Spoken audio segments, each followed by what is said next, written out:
So, what are the differences between MS and cancer? Well, they're very different illnesses, of course.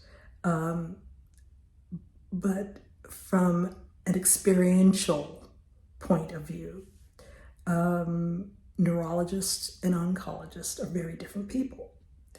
Now, if you watch any of the YouTubers and TikTokers who are physicians and do parodies of the different disciplines, the neurologist is generally an arrogant person.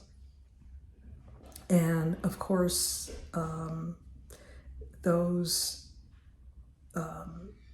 parodies are based on stereotypes, but those stereotypes have an element of truth.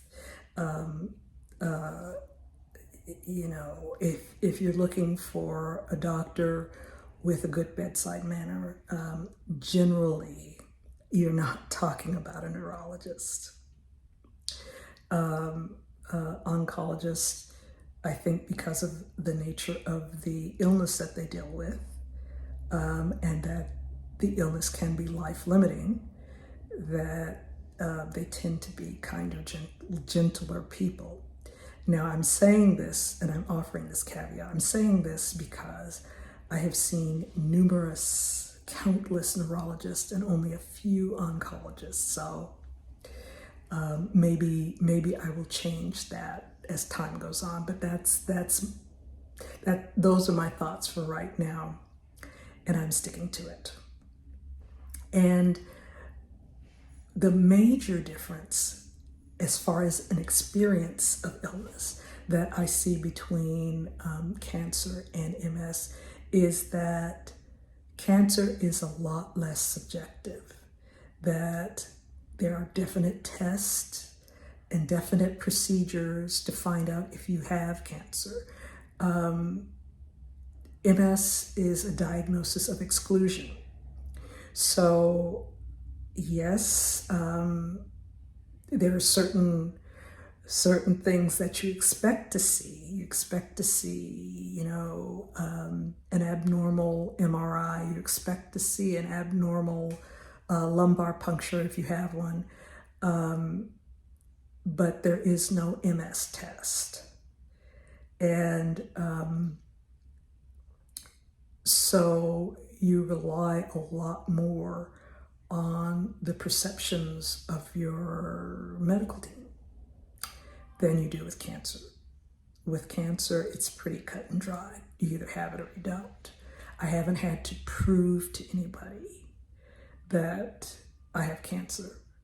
And even with being diagnosed with MS over 30 years ago, I sometimes find myself in situations where I have to prove that I have MS.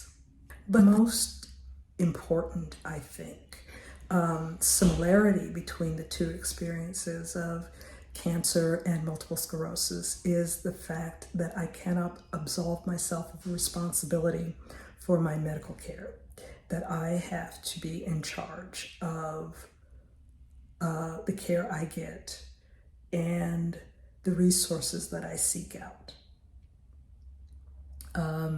That I have to be willing to pick my battles, and sometimes, willing to go to the mat for things that are very important, of tangling with insurance companies who can be very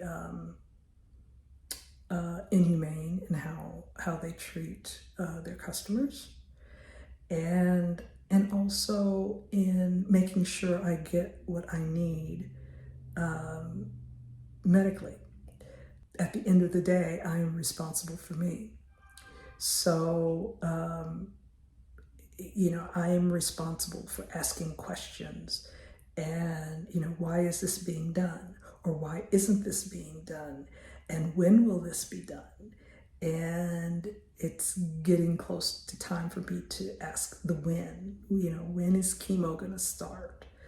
And I haven't pushed because I think it's important for me to have a permanent address. and not be in transition when I start chemotherapy. However, yeah, I'm almost 2 months after surgery, so it's time to get things moving.